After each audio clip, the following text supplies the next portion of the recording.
वृंदावन धाम से आप सभी को राधे राधे। श्री राधा कौन है?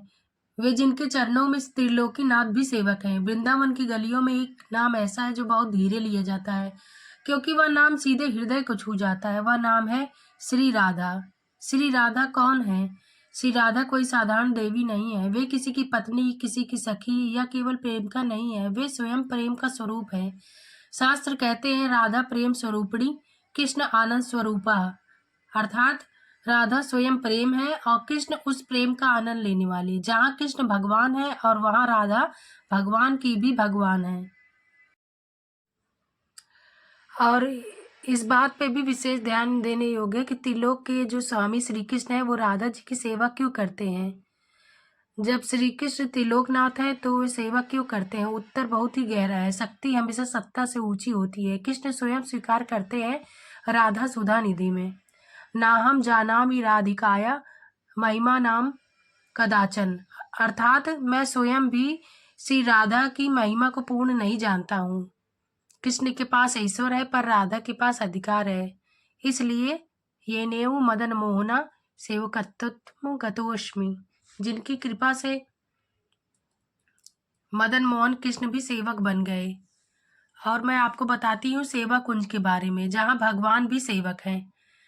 वृंदावन में बहुत पवित्र स्थल है, निधि वन, बंसीवट, यमुना तट। पर इन सबके बीच एक ऐसा स्थान है जो बहुत ही शांत और बहुत साधारण है, लेकिन वही है राधा कृष्ण की सेवा का हृदय। उस स्थान का नाम है सेवा कुंज। सेवा कुंज कोई दर्शनीय स्थल नहीं है, यह सेवक बनने का स्थान है। सेवकवाड़ी कहती है सेवा गुप्ता स्वामिनी प्रकट, अर्थात जहाँ सेवा छुपी होती है वहां श्री राधा स्वामिनी प्रकट होती हैं। निधिवन में रास होता है तो सेवा कुंज में रास की तैयारी होती है। यही कृष्ण राधा की आज्ञा में रहते हैं और स्वयं को सेवक रूप में भूल जाते हैं। राधा की कृपा के बिना कृष्ण की कृपा पाना बहुत ही कठिन है। यह ब्रज का बहुत ही प्रसिद्ध सिद्धांत है। कृष्ण न्यायकारी है पर राधा करुणामयी है। कृष्ण देखते योग्यता पर राधा देखती है केवल दीनता। इसलिए कहा जाता है कृष्ण तक पहुंचना बहुत ही कठिन है पर राधा तक पहुंचना बहुत ही सरल है। बिनु राधा कृपा कृष्ण न मिलहीं, अर्थात राधा जी की कृपा के बिना कृष्ण की कृपा मिलना बहुत ही कठिन है। श्री जी की कृपा की एक सरल कथा। कहा जाता है कि एक सेवक था, वह न विद्वान था न शास्त्रज्ञ, वह न निधिवन में गया न बड़े तीर्थों में गया। वह केवल सेवा कुंज के पास बैठकर इतना बोला, लाडली जू मैं आपका हूँ, बस न मंत्र न विधान। और कहते हैं कि उसी दिन से उसके जीवन की सारी बाधाएं धीरे धीरे हटने लगी, क्योंकि राधा कृपा कटाक्षेण संभवती न किमपि दुर्लभम, अर्थात राधा की कृपा कटाक्ष से कुछ भी असंभव नहीं रहता है। राधा कृपा कटाक्ष का महात्म यह है, इसका अर्थ यह है कि राधा की दृष्टि भर की कृपा, और अर्थात एक वो करुणा की एकमात्र सागर है और दीनों का। तो चलिए आपको उस दिव्य और रहस्यमय स्थान का दर्शन कराते हैं। जी हाँ, उस स्थान का नाम है सेवा कुंज।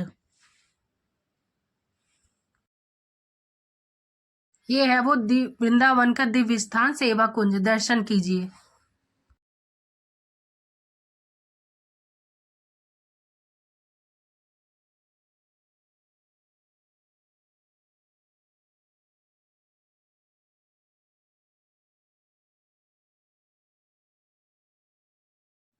जैसे ही आप मंदिर में एंटर करेंगे तो इस तरह से आपको बहुत सारे बंदर दिखेंगे और आप अपनी श्रद्धा अनुसार इनके खिलाने पिलाने की थोड़ी सी सेवा कर सकते हैं।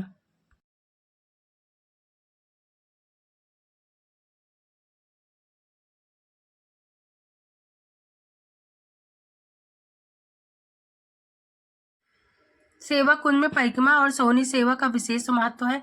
यहाँ पर आने वाले श्रद्धालु अपनी इच्छा अनुसार सोहनी सेवा करते हैं और परिक्रमा लगाते हैं।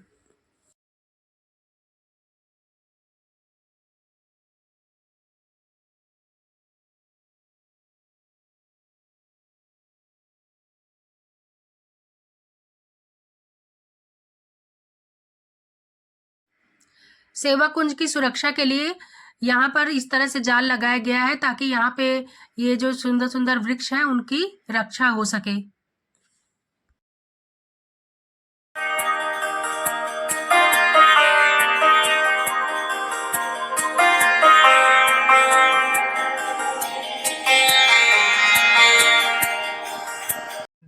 सामने ये जो स्थल है ये नित्य रास स्थल है और ये जगह बहुत ही अत्यंत अद्भुत और रहस्यमयी जगह है।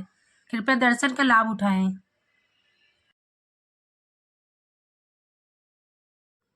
सेवा कुंज से जुड़ी हुई कुछ दिव्य लीलाएं व रहस्य इस प्रकार हैं कि रात्रि के शयन समय पर पुजारी द्वारा लड्डू, दातून, पान तथा फूलों की सैया बिछाकर गर्भगृह में रखा जाता है। प्रातः मंगला आरती के समय, जो कि सुबह 6:15 बजे मंदिर खुलने के बाद होती है, जब दर्शन किए जाते हैं तो कहते हैं लड्डू टूटा हुआ, दातून चबाया हुआ, फूल दबे हुए तथा पान खाया हुआ पाया जाता है। यह रहस्यात्मक लीला निधिवन की मान्यताओं के समान मानी जाती है। गर्भगृह के सामने हरिवंश हित हरिवंश महाप्रभु का भजन स्थल एवं समाधि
यह हित हरिवंश महाप्रभु की समाधि है और इसके जस्ट अपोजिट में राधा रानी और कृष्ण का गर्भगृह है।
सेवा कुंज की परिक्रमा मार्ग में ये ललिता कुंड भी मिलता है। ललिता जी श्री राधा जी की सखी थी।